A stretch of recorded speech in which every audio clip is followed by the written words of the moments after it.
The Winds of Power and Animal Rights Group, viewing the humans as sentient beings with rights, fought fiercely and won legislation at the Federation Council. The decree once put into motion was clear humans were to be abandoned, left on the reservation planet, known as Earth, and forgotten about as centuries passed. The once thriving human farms now lay dormant, their purpose forgotten by all but a few, situated light years away from the nearest inhabited planet. Earth was tucked neatly out of the way. Its sole purpose was to contain the remnants of a species once created for War Commander Talon. An avian species from the Orion cluster was tasked with Earth's millennial check-in. Every 2,000 years, a quick overview was conducted to monitor the state of the human species, noting technological advancements and societal changes. Previous visits had shown various civilizations, from mighty empires with grand structures to nomadic tribes. Humans had constantly adapted, reinvented, and progressed. But this time, something was different. As Talon's ship approached the solar system, his sensors detected an unexpected blip, a metallic object near the outer edges of the SAS system, an artificial satellite. He used surprised. The weak transmission it emitted was primitive but unmistakably technological. As he continued, his ship's console lit up again. Sensor readings of Earth were picking up elevated levels of radioactive elements in the atmosphere, a possible sign of nuclear conflict. Have they annihilated themselves? Talon thought, but another scan painted a different picture. Radio waves, strong and insistent, emanated from every corner of the blue planet, so they're still alive.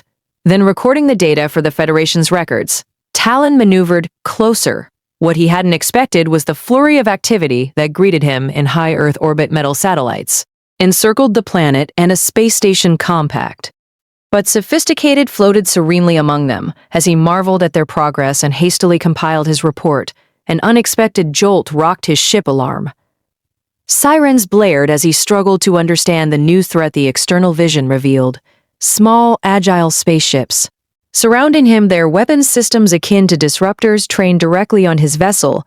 A voice unmistakably human crackled over his communication system. "Alien craft, identify yourself." Talon hesitated. This wasn't the scattered primitive species the Federation had left. Behind it was a united front, technologically advanced and apparently not too thrilled about unannounced visitors. His thoughts raced. Forgotten, they might have been, but the humans of Earth had evolved, adapted, and were now demanding answers, and Commander Talon, unwittingly, had just become their guest, forgotten by design. Part 2. Commander Talon's ship, a Federation masterpiece of technology and design, now hung helplessly in Earth's orbit, ensnared by a fleet of smaller, nimble human crafts. The voice that crackled over the "why" communication system had a tone that hinted at decades of command. But what startled Talon most was not the show of force. It was the fluency and clear intent in the voice. These humans knew exactly what they were doing before he could muster a response. He hastily assembled the incomplete report on his console, transmitting it back to his superiors at the Galactic Federation. Was a gamble. The report, marked with urgent priority, shot through the vast expanses of space en route to a commanding officer who was undoubtedly going to be less than pleased. His heart raced as he pondered his next move. Making direct contact was fraught with danger, and seeing him, a bird-like entity, would only exacerbate their fears. He vaguely remembered lessons on first contact protocols from his academy days. What was it about the mythologies and beliefs of contacted species? Drawing upon fragmented memories of past check-ins, Talon recalled stories of deities worried by humans, perhaps posing as one might by himself. Time, even favor. Well, it's not entirely false, he reasoned in a way. I am here to observe them. As the Earth ships began to tow his vessel toward their space station, Talon steeled himself, clearing his throat. He activated the communication system. Humans of Earth, he began, using his most resonant, authoritative voice. I bring a message from the Celestial Federation, Guardians of the Galaxy. Request an audience with your most esteemed leaders. Much has transpired that you must be made aware of. A few tense moments passed before another voice, deeper and more seasoned, responded. You speak our language fluently. Interesting. We're bringing you into station. We're bringing you into station. Helios, prepare to be boarded. And let's discuss. Talon exhaled, relief evident in his feathers. He had managed to pique their interest without revealing too much. The space station approached, a marvel of human engineering gleaming with the reflected light of the sun. As his ship was guided into a docking bay, Talon couldn't help but marvel at the rapid advancements the humans had made. The last report showed them barely mastering the intricacies of steam power, preparing himself for the encounter. He stood, tall, uniform, immaculate he stood. Tall, uniform, immaculate he was. About to meet the leaders of a species once designed for war, but now evident masters of their destiny. Whatever lay ahead, Commander Talon hoped that his guise, as a celestial emissary, would bridge the chasm of misunderstanding between them. He glanced one last time at his ship's console. The report's transmission was successful. The Federation would know of this encounter, but for now Talon was on his own, walking into the heart of humanity's domain. Forgotten by design, Part 3, the metallic doors hissed open, revealing the sterile interior of the space station. As Talon stepped out, a group of humans awaited him. At the forefront stood a rugged man, his silver hair contrasting with the deep lines of a weathered face that hinted at intelligence. Forged from countless challenges, welcome to the Genesis station, the Admiral said, extending a hand. A gesture Talon recognized from his briefings as a human sign of goodwill. Opting for theatricality, Talon ignored the extended hand instead, raising his arms to mimic the wingspan he lacked. He intoned in a deep voice, "Behold, I am the one you know as the Celestial." The Keeper of Mysteries, Admiral Lansing's brow furrowed, but a spark of recognition gleamed in his eyes. The god of wisdom and the moon from ancient Egyptian lore. Indeed, Talon continued trying to maintain his composure, and the charade, "I have watched over humanity." From the celestial realms returning now in this pivotal moment, a murmur went through the gathered delegation. Lansing, however, looked skeptical, though not entirely dismissive. "Well, I must admit your appearance does remind us of the ibis-headed deity from the myths. But why now? Why this sudden appearance?" Leveraging his knowledge, Talon replied, "Humanity stands at the brink of a new era. I have returned to guide, to witness, and perhaps to intervene." As the discussions progressed, Admiral Lansing guided Talon to a more private chamber. Screens adorned the walls, displaying images of Earth from various eras. Some showed ancient structures like the pyramids, while others displayed grainy footage of unidentified flying objects. Lansing pointed to a still of a saucer-like ship. "We've had our suspicions. Encounters, sightings, even abductions. Are they all you're doing?" Talon hesitated, realizing he might have ventured too deep into his own deceit. "Not all, but some. The Galactic Federation has occasionally intervened, mostly to observe." Galactic Federation, Lansing leaned back, clearly intrigued. "So not just a lone god, but an entire federation. You've been watching us then?" "Observation missions," Talon clarified his celestial facade. "Wavering periodic check-ins to monitor your progress, your evolution. The Federation never interfered directly." "Only observed." The Admiral frowned. "So the tales of abductions, experiments, unintentional consequences," Talon admitted. "Sometimes things went awry, but never with malevolent intent." "Your English is impeccable," Lansing remarked, a hint of amusement in his eyes. Almost native. How Talon tilted his head slightly. "Before missions like this, we're given a neural download of Earth languages. Your English is among them. It aids in understanding transmissions and communications." Lansing seemed to process this. "You're not here just as a benevolent god. You have an agenda." "What is it?" Talon sighed. The weight of deception was becoming burdensome to observe, to report, but now with Earth's advancements the dynamics might change. Admiral Lansing nodded. Slowly. "You've given us much to ponder. Or is there another name you go by in this Galactic Federation of yours?" Talon looked taken aback, his aven eyes betraying his surprise. "How did you know? Did you really think," Lansing chuckled, "that posing as an ancient god would go unnoticed or unchallenged? We've dreamt of the stars of beings from the great beyond, and while the myths have given us a foundation, our quest for knowledge has never wavered." Talon inclined his head, acknowledging the Admiral's astuteness. "So what now?" Lansing's eyes twinkled. "Now we talk truly. Talk. Humanity is ready to join the larger cosmos, and you, Commander, will be our first contact." As the two continued their conversation, it was evident that Earth's place in the galaxy was about to shift dramatically. The era of observation was over. The age of collaboration had dawned, forgotten by design. Part 5, the chamber's atmosphere was thick with anticipation. Admiral Lansing's eyes were locked onto Talon, demanding the truth, while the surrounding officers braced themselves for whatever revelation was to come.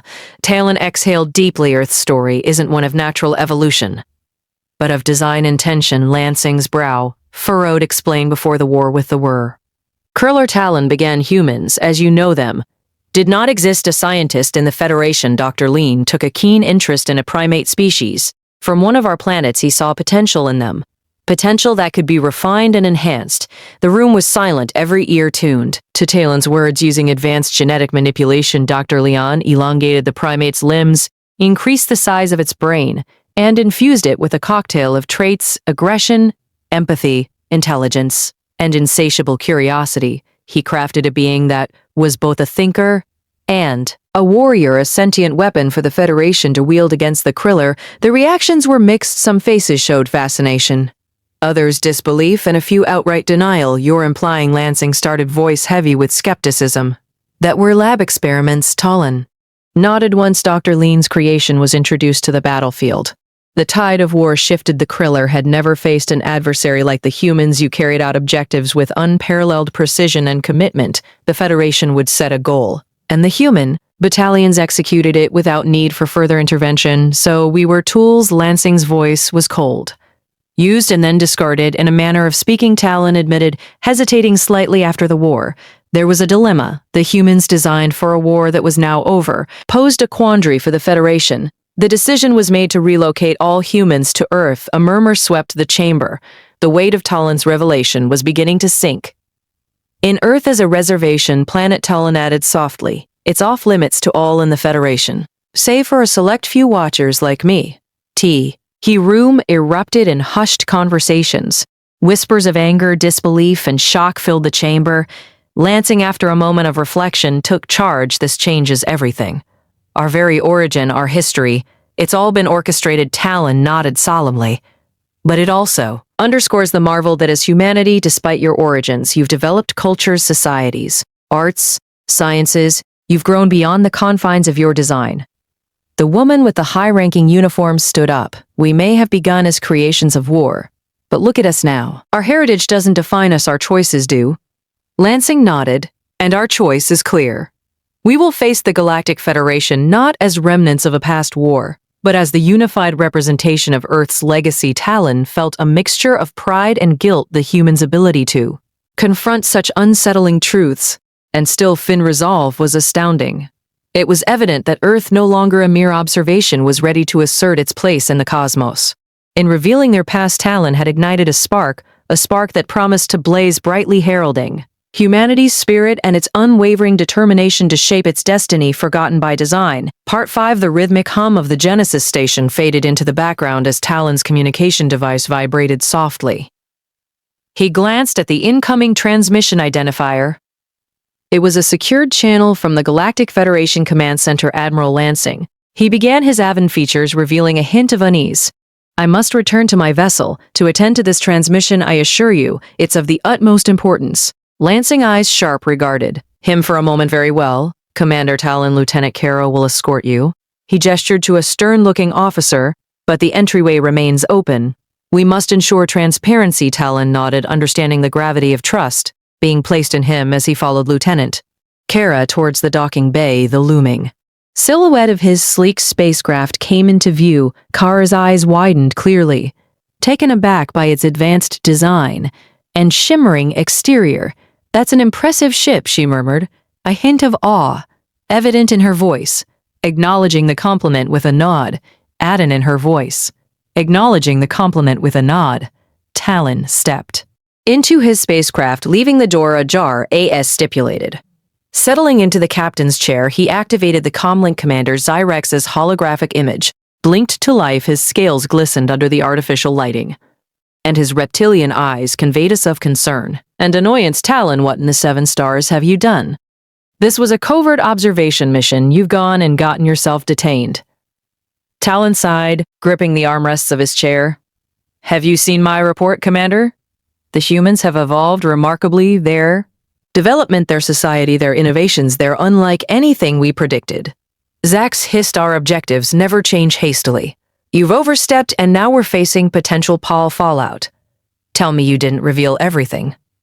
Talon hesitated for a split second. I might have shared certain details about their creation, and our role. XY scales flushed a darker hue, his irritation evident by the cosmos. Talon, what possessed you now? I have to explain this debacle to the Council. Listen, Commander Talon interjected a sense of urgency. In his tone, given the humans' technological advancements, they are on the cusp of interstellar TR. Travel, it's inevitable. They'll cross paths with other civilizations. It's better if we control the narrative and guide them. Zex paused, contemplating Talon's words. So you're suggesting we shift from observers to mentors? Talon nodded. Exactly. Instead of treating this as a crisis, we could pivot to a diplomatic mission. Send an envoy, maybe back it up with a couple of battleships as a show of strength. And we negotiate. The reptilian commander seemed to consider this his cold gaze fixie. Dion Talon, you believe this can be salvaged diplomatically? Yes, Talon asserted. They may have initially been a product of our creation, but they've grown, evolved, they have a society, a culture, they deserve a say in their future. Among the stars, after what seemed like an eternity, Zyrex responded. Very well. You've always approached challenges uniquely, Talon. I'll talk to the council. Sit tight. And let's hope your faith in these humans is not misplaced. As the transmission ended, Talon leaned back, exhaling deeply. He'd secured a chance, however. Slim for humanity to play an active role in their cosmic journey. Outside the spacecraft, Lieutenant Kara had been observing her keen senses, picking up on the tension of the conversation, even if the words were lost to her. As Talon emerged, she inquired everything. Okay. Talon managed a weary smile as a start lieutenant, a complicated, delicate start together. They made their way back to Lansing, the weight of the galaxy on their shoulders, but hope in their hearts forgotten by design. Part 6, the human situation light years away, in the way, bustling star system of Sagittarius A, near the center of the Milky Way. The human situation had rapidly ascended to become the top priority for the Galactic Council. The cavernous council chamber pulsed with an undercurrent of tension. Members of the Galactic Federation's council, representing diverse species from various star systems, filled the auditorium, their collective attention on the grand holographic display in the center. Earth, in its blue and green splendor, was the focal point. Commander Zyrex, tall and composed, was at the center of this gathering. By his side, the holographic interface showed the initial pages of Talon's recent and abruptly halted report. The matter at hand. XY Rex began, commanding silence. Concerns the humans of Earth. All eyes were on him. While most of the council was familiar with humanity's existence, not everyone was privy to their intricate details or the reasons for this sudden assembly. However, some who had access to previous reports followed humanity's progress with keen interest. The recent detainment of Commander Talon on Earth has precipitated this gathering. Zyrex continued the screen, showcasing the footage of Talon's ship approaching Earth and subsequent events. A council member representing the granite-skinned inhabitants of Gorgona Prime rumbled. They're in their infancy, with power they scarcely understand. Another from the crystalline species of Zert Prime refracted light in agreement, once tools of warfare, and now this, to reintroduce them to the cosmos, is fraught with peril. Zyrex took a moment, then activated the interface to display snippets from Talon's unfinished report clips, varied from humans engaged in conflict to moments of compassion, innovation, and profound scientific breakthroughs. These beings, Zyrex, in tone born of our intent, but evolved beyond our design, they demonstrate aggression, yes, but also empathy, intelligence, and inane, insatiable curiosity, attributes they honed themselves. The chamber grew quiet. An elder council member, a figure of immense age and wisdom, and part of one of the longest living species in the Federation, slowly rose. I remember when the seeds of their creation were sown. He began, his voice echoing memories of bygone eras, but the fabric of their society, their culture and dreams. It's a testament to nature's unpredictability, but can we trust them? Another council member challenged the distrust evident. They've detained one of our own. What prevents them from taking a more aggressive stance? Byrex, choosing his words meticulously, replied. Their potential is clear. Their advancements indicate they are on the brink of interstellar travel. We can either welcome them as potential allies or brace for uncertainty. Discussions filled the room, a cacophony of differing opinions and perspectives. Every species, every representative grappled with the magnitude of the decision before them. The head of the council, a radiant being of pure energy, signaled for silence. Our path is not clear-cut. We shall convene a vote on humanities. Physax cast a final look at the incomplete report, the fate of a species shaped by the Federation, And now standing on the precipice of the cosmos lay in the balance as the chamber readied itself for the momentous vote. One thing was certain, the decision would shape the trajectory of galactic events for eons to come, forgotten by design. Part 7 decision, time light years away in the bustling star system of Sagittarius A, close to the galactic center of the Milky Way.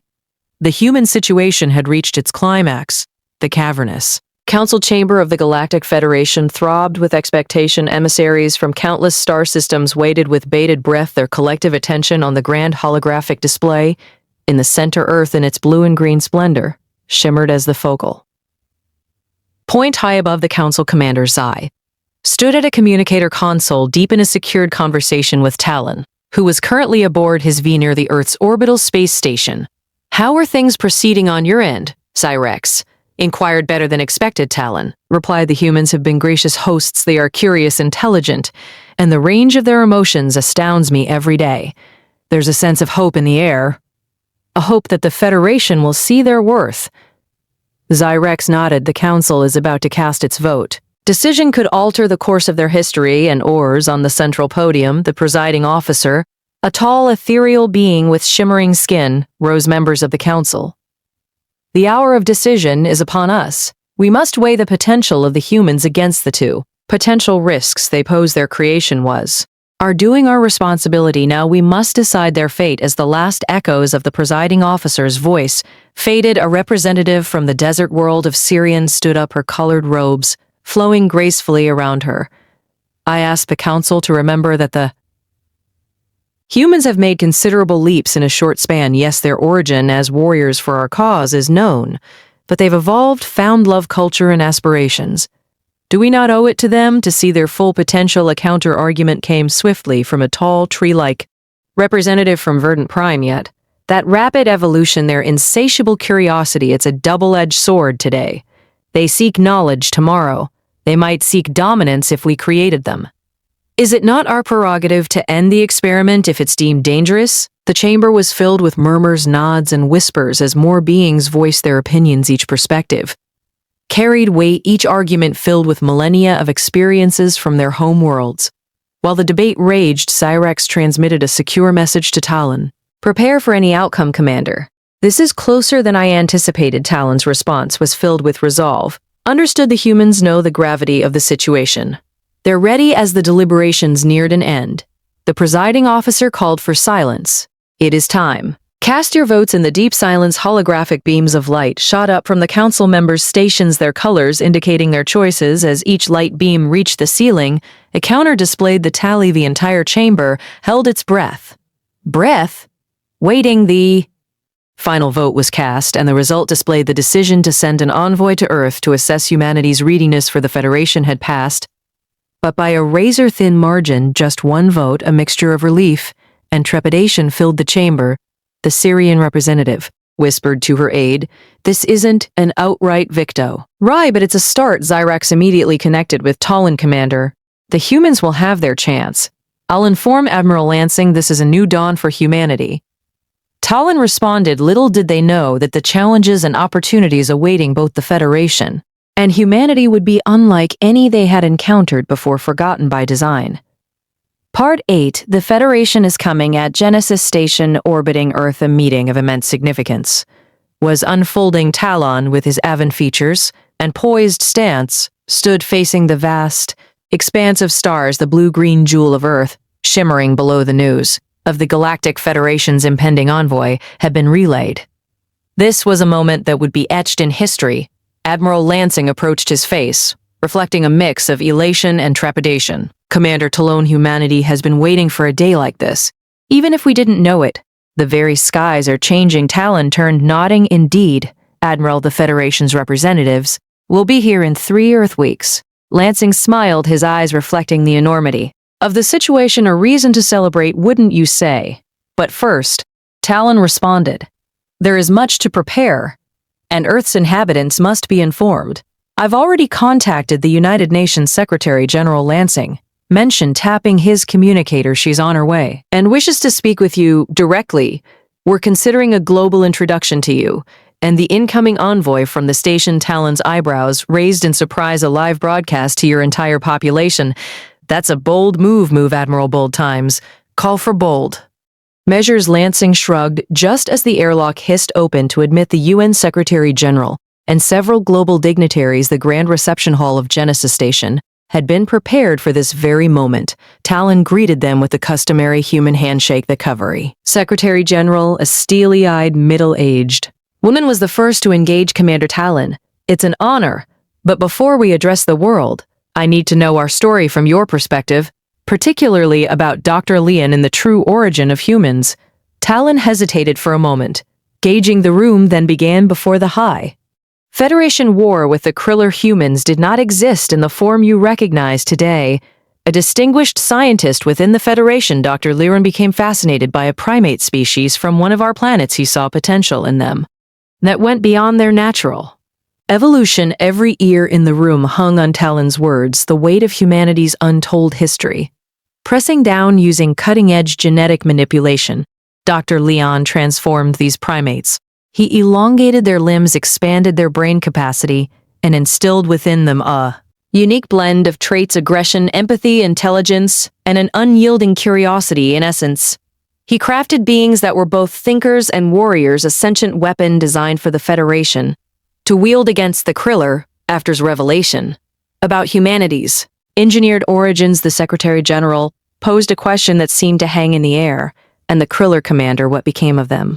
Talon's expression hardened briefly, his gaze momentarily distant. Humans were exceptional when given objectives, whether in the vast reaches of space, aboard our ships, or on-ground battles. Humanity was unparalleled. They demonstrated a remarkable ability to outthink their adversaries, counting and pivoting in strategies that even some of our brightest tacticians couldn't predict. Ultimately, humans became the linchpin in our victory against the Kriller. The room remained silent, every person hanging on his every word. Absorbing the gravity of humanity's role in a cosmic war, Talon sighed deeply. However, once the war ended, a dilemma arose. Humanity had been so effective, so lethal, that their mere existence became a point of contention. Some factions within the Federation argued that humans with their science and demonstrated might should be granted recognition and a place among the stars. Others, fearing their potency, wanted them contained. He continued. After heated deliberations, compromise of sorts was reached. Humans were transported to Earth, a vibrant world teeming with life, and left to their own devices, unmonitored, unsupervised, and essentially abandoned. That was tens of millennia ago, and here we are now conversing on your space station. Humanity's resilience and drive have brought them far. The room's atmosphere grew thick with the gravity of Talon's revelation. The Secretary-General absorbed the information, her face unreadable. Thank you, Commander. It's essential we understand our origins as we step onto the galactic stage. Talon nodded, continuing with the briefing.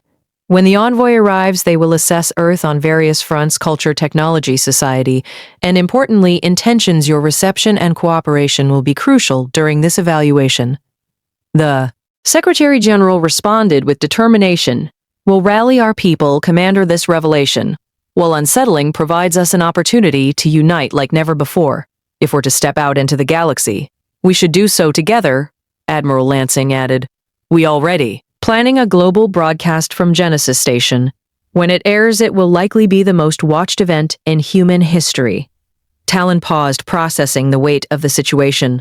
Let me get approval from my commanding officer, but I believe he'll see the value in this. As the meeting concluded, Genesis Station buzzed with renewed energy. Crew members bustled about, and preparations were underway on all fronts. The Galactic Federation was coming, and Earth was on the cusp of a new dawn. Lansing, gazing out at Earth, whispered, "This is our moment." Talon simply replied, "Let's hope humanity shines as brightly as that planet down there, forgotten by design." Part 9, the broadcast. The grand halls of Genesis Station had never witnessed such fervor. Technicians scurried around, setting up broadcasting equipment, while communication experts from various nations huddled. In animated discussion, the plan was to simultaneous translation into every language on Earth, ensuring the message would be universally understood by everyone at the same time. Admiral Lansing, grappling with the situation, said, "We have one chance to do this right. Our message has to be unified and clear." The Secretary-General, in deep contemplation, responded, Transparency is key. We must be forthcoming about our limited knowledge while emphasizing the potential of what's to come. Talon, who had been observing, quietly stepped forward. If the issue is conveying the message across linguistic barriers, I have technology aboard my ship that can broadcast in every language simultaneously. The moment of the broadcast drew near as the lights dimmed and a global audience tuned in. A historic hush settled over Genesis Station with a voice that resonated with gravity and hope. The Secretary General began. People of Earth, today marks a turning point in our history. We stand on the precipice of a new era, having made contact with the Galactic Federation. She then introduced Talon, whose Evan visage became a focus for billions. Talon conveyed the Federation's peaceful intentions, Earth's shared past, and the potential horizons of cooperation and exploration. He appealed to humanity's spirit of curiosity and unity. Admiral Lansing detailed the events that led to this disclosure. Speaking of the discovery and the burgeoning relationship with the Federation, this isn't an invitation from them to us, but an opportunity for us to reach out, expanding our understanding and horizons. Together, the broadcast concluded. And Earth reacted in New York's time. Square faces reflected the wonder and possibility of a universe waiting to be explored in a remote village in Africa. The old spoke to the young, comparing Talon's words with ancient legends, finding comfort in stories passed down generations. Europe was ablaze. Debate scholars, theologians, and thinkers pondered the implications of this revelation against the backdrop of human history, but not all reactions radiated optimism. Certain governments, wary of external interference, questioned the timing and authenticity of the BAO. Federation's outreach. Defensive measures were taken with military installations across the globe, bracing for the unknown. Online conspiracy theories flourished. Some called the broadcast an elaborate globalist ploy, while others dredged up tales of ancient extraterrestrial overlords. As divisive narratives gained traction, cities saw protest tests protect Earth became the rallying cry for those who perceived the Federation's contact as a threat. After monitoring these global reactions, the Secretary General convened a crucial meeting. We anticipated a mixed response, but the magnitude of fear and resistance could be counterproductive. Admiral Lansing mused, while direct action is necessary, we should also think long-term.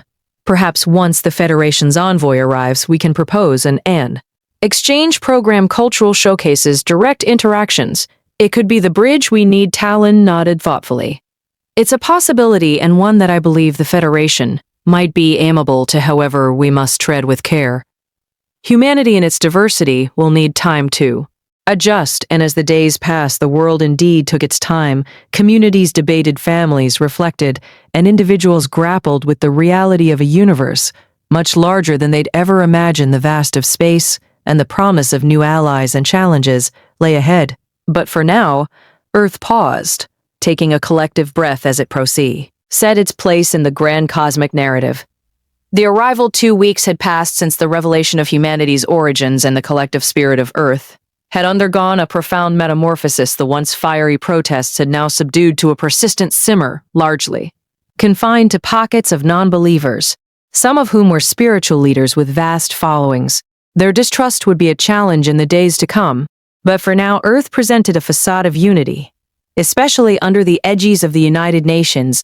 As the Galactic Federation's envoy approached, anticipation reached a fever pitch. Genesis Station, orbiting Earth, was abuzz with activity. Admiral Lansing, alongside the UN Secretary General, prepared to receive the otherworldly guests. When the Federation ships appeared in Earth's orbit, they dwarfed any human-made structure.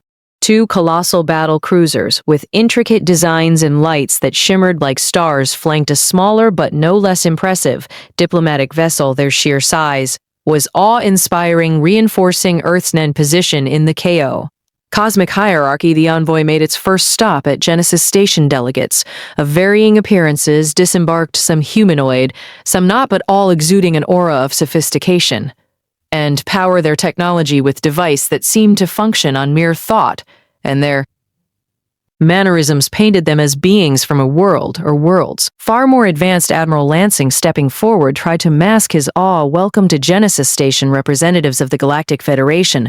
One of the envoys, a tall being with iridescent skin, responded.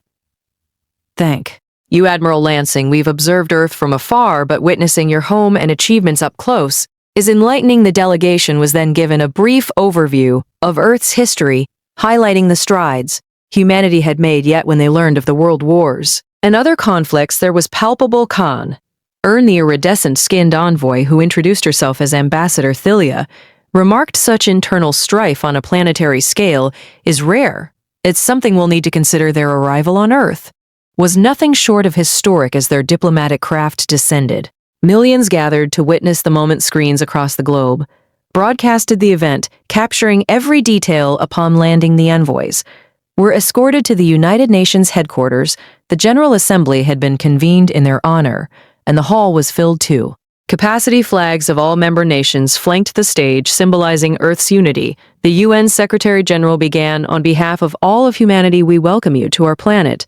May this be the start of a harmonious relationship." And Ambassador Thilia, standing at the podium, responded, "We come in peace and hope for mutual growth. The Federation has long been a consortium of civilizations, and perhaps in time humanity can join our ranks. However, during the discussions that followed, cultural and communicative challenges became evident. At one point, a delegate from Earth referenced grasping the olive branch, a symbol of peace. This seemed to cause confusion among some Federation members until Thilia clarified the nuances of interstellar diplomacy, further a suggestion to showcase Earth's diverse cuisine at a banquet seemed to be met with hesitation. Dietary differences and the concept of consuming organic matter might be alien to some Federation species. Yet, amidst these challenges, there were moments of profound connection, a shared appreciation for art, music, and the wonders of the cosmos hinted at common threads that bound all sentient beings. As the meeting included, the Secretary-General summarized the sentiment: "We have much to learn from each other and many bridges to build, but today we've taken the first step in the Khan." Days that followed, Earthlings everywhere processed the historic events. While there was awe and hope, there was also apprehension. Earth was truly no longer alone in the universe, and the path ahead, while promising, was shrouded in uncertainty, forgotten by design. Part 10. Question time. Inside the cavernous United Nations Hall, the atmosphere was thick with anticipation. Arrayed around a vast table were representatives of humanity, diplomats, scientists, scholars, and leaders. Facing them were members of the Galactic Federation, each looking as diverse and enigmatic as the cosmos itself. Ambassador Thilia, with her iridescent skin, initiated the dialogue. "You have questions about the Federation. We are here to answer." Dr. Helena Alvarez, a renowned astrophysicist, began. "For starters, how long has the Federation been in existence?" Thea responded by, "Earth's reckoning, the Galactic Federation has existed for approximately 600,000 years. We were formed when a group of advanced civilizations recognized the need for collaboration. Amidst the vastness of the cosmos, General Thompson, a decorated military official, inquired, 'How expansive is the Federation? How many members does it comprise?' A delegate with multiple appendages resembling arms replied, 'The Federation spans approximately 15 of the Milky Way and is composed of 330 distinct member civilizations. Our combined territories serve as hubs of knowledge, commerce, and exploration.'" Dr. Alvarez's voice quivered with excitement. "And our own history, how were we engineered?" Ambassador Thilia sighed. "It is a tale that begins with Dr. Leon's fascination for a primate species. Using intricate gene manipulation, he tailored certain attributes, limb length, brain capacity, traits like curiosity, aggression, empathy. His work was part research, part necessity. Due to the conflict with the Kriller, silence pervaded the room, only to be broken by Dr. Ram Patel, a biologist. "We've noticed a significant disparity in our lifespans compared to most Federation species. Is there a reason for our relatively short lives?" Thea nodded, "Yes. Many member species of the Federation have lifespans averaging around 250 Earth years, some live considerably longer. Your shorter lifespan is a vestige of the primate base from which you were created." Dr. Leon did make some adjustments, but lifespans weren't the primary focus. Secretary-General Miriam Weiss spoke up. "Is there an opportunity for us to meet these primates, our ancestors?" The Thea's eyes glinted with warmth. "It's possible. We can arrange for a select delegation to visit their habitat." Dr. Patel, curiosity evident in his tone, asked, "Do they share any of our cognitive capacities?" "No," Thea replied, "while they possess intelligence, it's not to the degree of cognitive complexity exhibited by humans. The questions flowed each revealing a tapestry of knowledge and experience. How does the Federation manage disputes among such a diverse consortium? Asked General Thompson. Through mediation and a council representing each member species. The goal is always harmony and understanding. Replied a delegate with fluid movements resembling water. Do you possess a shared language or means of communication? Queried linguist Professor Aisha Mubarak. We utilize a combination of universal translators and a shared language developed over millennia, Thea answered. One final question came from a young intern who had been silently observing. How do humans fit into? To this vast canvas, is our role merely a relic of a past war? Thea paused, measuring her words. While your genesis is tied to conflict, your potential is not defined by it. The Federation sees promise in humanity not just as warriors, but as thinkers, artists, and explorers. You have a unique blend of traits that could enrich our collective. As the meeting concluded, the weight of revelations and the promise of the future intertwined. Humanity stood on the precipice of a new era, with the cosmos beckoning and the Federation offering a hand of alliance and understanding. The visit now over the waning days of the Federation's historic visit to Earth were marked with a whirlwind of activity. Their representatives had crisscrossed continents, soaking in the rich tapestry of cultures, the diverse landscapes, and the indomitable spirit of humanity. From the bustling streets of Tokyo to the tranquil beaches of Brazil, from the soaring Alps to the vast savannas of Africa, Earth had put on a show, and the aliens were deeply impressed. Within the sprawling assembly hall of the United Nations, the Federation's lead representative, Ambassador Thalia, stood at the podium, flanked by her entourage and the Secretary General of the UN. Her skin shimmered with an iridescent glow, the effect of Earth's sunlight on her alien physiology. Your species has accomplished much. In a short time, she began, her voice echoing through the room.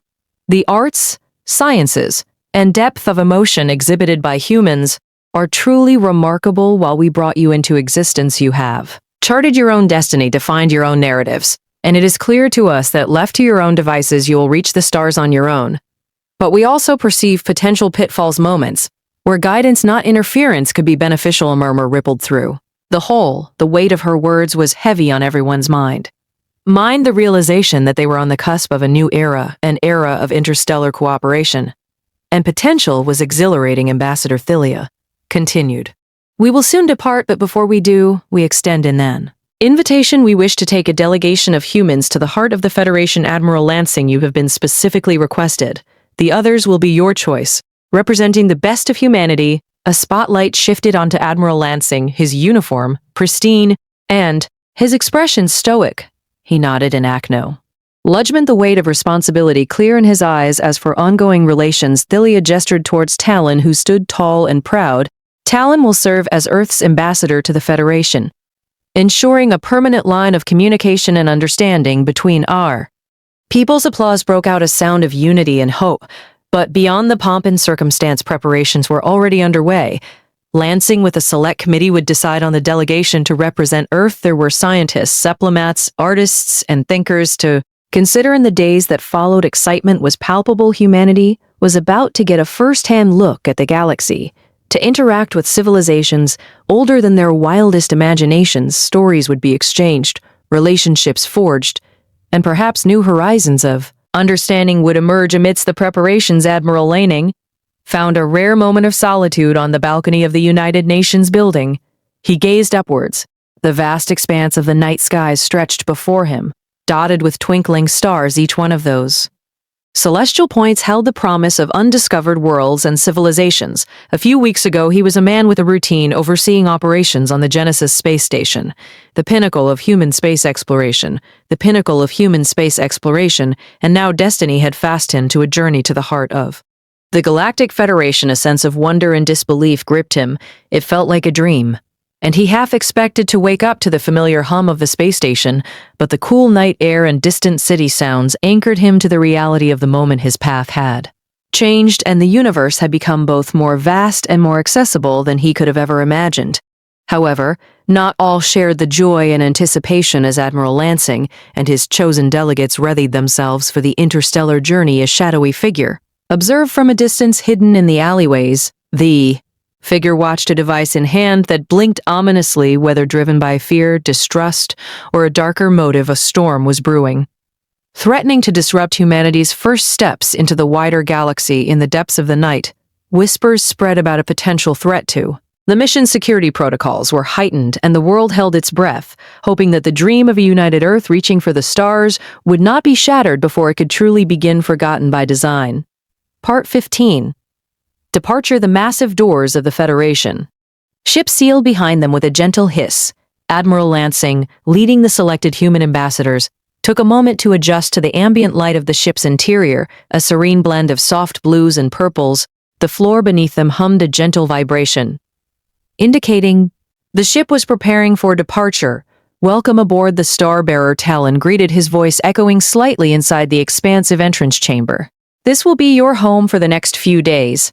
As we journey to the Galactic Federation's core, Lansing took in the expanse of the ship, from its high-ved ceilings adorned with alien hieroglyphs to its sleek interfaces glowing with unreadable text. It's incredible, he whispered, a sentiment echoed by murmurs of agreement from the human delegates behind him. As the ship started moving, a window display opened up to the star-filled vastness of space. The stars ahead began to shimmer and pulse, their light growing brighter and then dimming in a rhythmic pattern. Suddenly, the ship surged forward, the stars blurring into continuous streaks of luminescence. Were engaging our FTL drive, Talon explained, noting the human surprise. It stands for faster than light. Even with our advanced technology traversing the vast distances of the coast demand such propulsion systems. Without it, journeys like ours would take lifetimes. The sensation was unlike anything Lansing had Our experienced a combination of vertigo and exhilaration, but as quickly as it began, the feeling tapered off and the stars ceased their high-speed streaking. In the distance, a colossal cosmic nebula slowly moved past. Lansing stared in disbelief at the speed they were traveling. As the journey continued, Talon took on the role of educator, detailing the Federation's vast history, which spanned millennia. He spoke of ancient interstellar wars, alliances forged and broken, and the unending quest for knowledge and understanding. He spoke of cultures that communicated through song, species that lived in gas giants, and civilizations that had achieved true unity. It's a complex web, the Federation, while we strive for peace. There are disagreements, politics, ICS, and struggles for power and influence. Talon elaborated. Dr. Helena, one of the human ambassadors and a historian by profession, was eager to know more. How did the Federation manage to keep such a vast expanse of different species united? She inquired. Talon's eyes dimmed thoughtfully. Balance. The Federation's primary principle is balance, recognizing the importance and value of each member species and ensuring their voices are heard. It's not perfect, but it's what has kept us together. As days turned into nights, though, without a sun, the concept became abstract. The human ambassadors gathered frequently, discussing among themselves. Some were in awe, others overwhelmed, but all felt the weight of their mission. They shared stories of their families, their homes, and their dreams for the future. In one such gathering, Lansing sat with a younger delegate, Maria, who was a celebrated physicist. Did you ever think, she began, her voice quivering with a mix of excitement and nervousness, that we'd be here, Admiral, crossing the stars? Lansing smiled, looking out at the vast expanse of the universe, stretching before them. No, I didn't. But that's the beauty of life. Snedded, the unpredictability. We're here, and we're going to make the most of it. Throughout the journey, it was evident that the bond between Talon and Lansing had deepened. They were frequently seen in deep conversation, with Talon sharing more about his life and experiences, and Lansing discussing Earth's challenges and triumphs. The trip was not just a physical journey across the galaxy, but a profound journey of understanding and growth for the human delegates. As the Federation Corp neared, they felt a collective mix of anticipation and responsibility, ready to represent humanity in this new chapter of its existence. An audience with the galaxy. The gentle hum of the ship intensified slightly as they entered the star system, heralding their approach to the Galactic Federation's capital. Admiral Lansing and the human ambassadors gathered by the viewing port, eager to take in their first sight of this interstellar hub. As they neared the system's center, a flotilla of ships of all shapes and sizes converged on their vessel. Bright flashes of light emanated from some, which Talon explained were greetings in various alien languages. That ship over there. Talon pointed to a sleek silver vessel with wings that glow to soft blue, belongs to the Arari. They a species of great artists and philosophers. Their excitement stems from a deep-rooted belief that new species bring fresh perspectives and inspiration. Another ship, this one more organic in appearance, pulsated with a soft amber glow. The Vorion Talon continued. They're one of the oldest races in the Federation. They value knowledge above all, and see the humans as a new chapter in their vast libraries. As the Star-Bearer finally docked at the Central Space Station, the ambassador's eyes widened in awe. The sheer scale of the station dwarfed everything they had ever known. Towering spires, vast parks floating in zero gravity, and beings of various shape, sizes, and colors, mingling and communicating. "It's overwhelming," whispered Dr. Helena, her historian's mind racing to capture every detail. The human delegates were ES'd to their quarters, grand rooms with walls that morphed to show serene landscapes from Earth. This touch, added to make them feel at home, was deeply appreciated. Over the next few days, their schedules were packed. They attended diplomatic receptions where they were introduced to leaders of various member species. At a more relaxed cultural exchange session, they shared Earth's music, art, and literature, while in return they experienced alien dances, holographic art, and listened to melodies that resonated in frequencies beyond human comprehension. But not all interactions were smooth. At one dinner, an envoy from a species called the Day Kilt expressed skepticism about humanity's rapid technological growth, hinting at potential dangers. However, Ambassador the Thea gracefully navigated the conversation, emphasizing Earth's desire for peaceful collaboration. The pinnacle of their visit was the assembly before the Galactic Federation Council. The vast hall was unlike anything they had ever seen. Floating platforms held representatives of countless species, each tier giving a panoramic view of the center stage. Talon, who had been their guide and friend throughout this journey, took a moment to brief them. "Remember, every species here once had their moment, their introduction. Be true to yourselves. Be true to Earth." Admiral Lansing, chosen to speak on behalf of humanity, stepped forward. The hall quieted. Countless eyes and other sensory organs focused on him. He felt a weight on his shoulders, a weight of representing an entire species, an entire world, members of the Galactic Federation. He began, his voice echoing across the vast chamber. "We come in peace, with a desire to learn, to share, and to be a part of this grand tapestry of civilizations. Bring with us our history, our dreams, our failures, and our hopes. We thank you for welcoming us, and we hope to contribute to the Federation's future." The hall erupted in a cacophony of sounds, applause, cheers, and other gestures of approval in myriad alien languages. As the assembly drew to a close, Lansing felt a hand on his shoulder. "It was Talon. You did well," he said, his voice filled with pride. "Welcome to the galaxy." The show had indeed begun, and Earth's role in this interstellar dance was just taking its first steps. Forgotten by Design Part 16, A Tour of Wonder. The galactic capital city was unlike anything the human ambassadors had ever seen. Buildings soared into the sky, their architecture a blend of organic curves and angular geometry. Streets were aglow with holographic signs and a myriad of alien languages, and walkways floated in the air, connected by transporter pads. Hovering vehicles moved gracefully between structures, and even the air seemed to shimmer with a luminescent quality. Amidst this majestic sprawl, the human delegates felt an overwhelming mix of awe and insignificance. The bustling capital represented a collective of civilizations, each contributing its unique signature to the kaleidoscope of the city.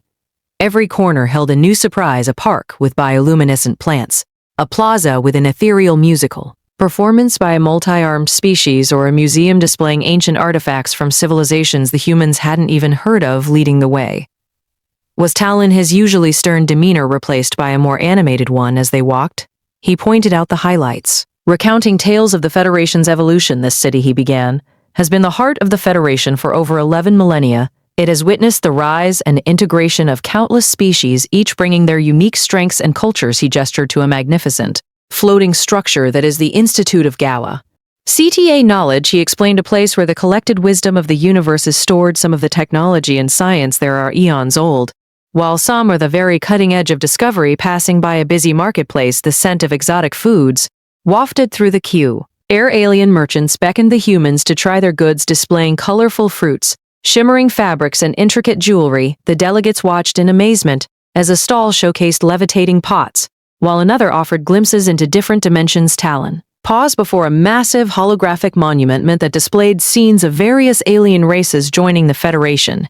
"These are the milestones of our Federation," he said. "Every race that joins enriches us, strengthening the bonds of cooperation and understanding. Our values lie in unity, diversity, and the pursuit of knowledge." As they continued their journey, Admiral Lansing was engrossed in the stories and sights. However, as they turned into another bustling alley filled with stalls and shops, something called his eye amidst the crowd. He thought. He glimpsed a familiar figure, a human child, looking lost and out of place. Lansing's heart raced. The child's eyes met his, for a fleeting moment echoing fear and confusion. But as quickly as he'd seen the child, the throng of alien beings swallowed up the child. "Vision, wait," Lansing called out, trying to push through the crowd, but the density and the unfamiliarity of the surroundings made it difficult. A hand on his shoulder brought him back. It was Talon. "Admiral Lansing, you seem troubled. What did you see?" Lansing hesitated. "I thought I saw a human child, but that's impossible. Isn't it?" Talon looked at him with a mix of concern and curiosity. "This city holds many wonders, Admiral, and illusions are not uncommon in some of these marketplaces. It could have been a trick of the light or a reflection." Lansing wasn't convinced, but nodded. The shed implausibility of the situation made him question his own senses. "Letun, continue you," he finally said, although the image of the child's face remained etched in his mind as they moved on. The mysteries of the galaxy unfurled around them, but for Lansing a new personal mystery had taken root, one that he was determined to unravel. Earth's grand presentation. In the heart of the Galactic Council chambers, a vast tiered auditorium awaited the human ambassadors. Every seat was occupied by representatives of countless alien races, each with set, unique features and hues ranging from those with feathered adornments to those with intricate patterns on their skins. The chamber buzzed with anticipation, a cacophony of murmurs and languages the humans could only guess at. Taking center stage, Admiral Lansing adjusted his uniform and cleared his throat. "Honored members of the Galactic Council," he began, his voice echoing through advanced translation devices. "Today we present to you the story of Earth and its inhabitants." As he spoke, a giant holographic screen illuminated behind him. Images of Earth's vast landscapes, majestic mountains, sprawling forests, and endless oceans danced across it with a wave of his hand. Lansing beckoned the presentation to begin. Scenes from early human civilizations appeared, ancient Egyptians constructing the pyramids, the Great Wall of China snaking its way across mountains, Romans building their vast empire. The chamber was filled with a stricken in silence as the aliens watched humanity's history unfold. The presentation touched on darker times, wars, plagues, and natural disasters. But it also showcased humanity's resilience, our ability to rebuild and to learn from our mistakes. The rise and fall of empires gave way to moments of unification, the formation of nations, and eventually global cooperation.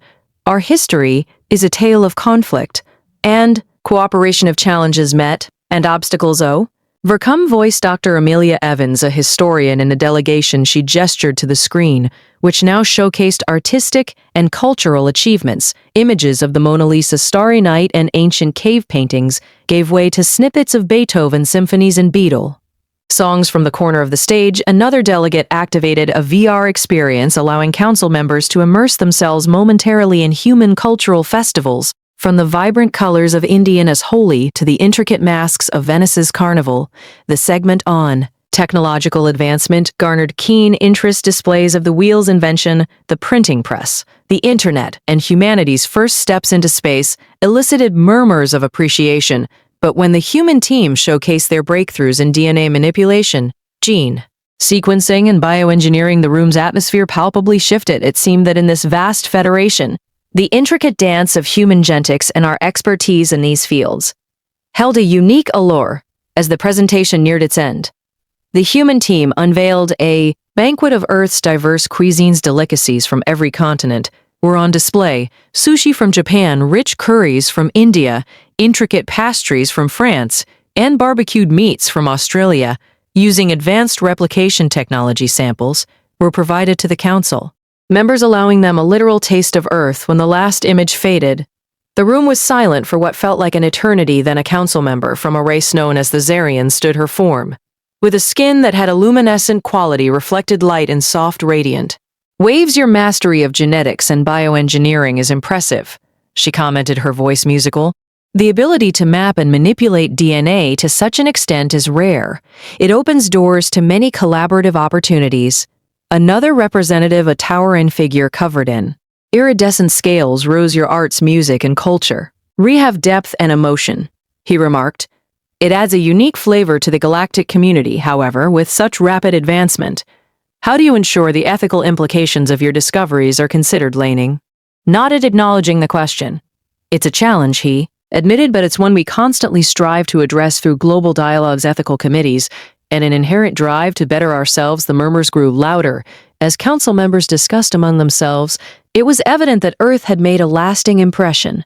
The human delegates could only hope that the impression was a favorable one, signaling the beginning of a new era of interstellar collaboration forgotten by design. Part 15, Foundations of Exchange. In the luminous council chamber, buzzing with a myriad of alien dialects, there was a distinct air of anticipation. The room, designed with intricate architectural marvels, resonated with harmony and unity, a reflection of the Council's objective of fostering intergalactic cooperation.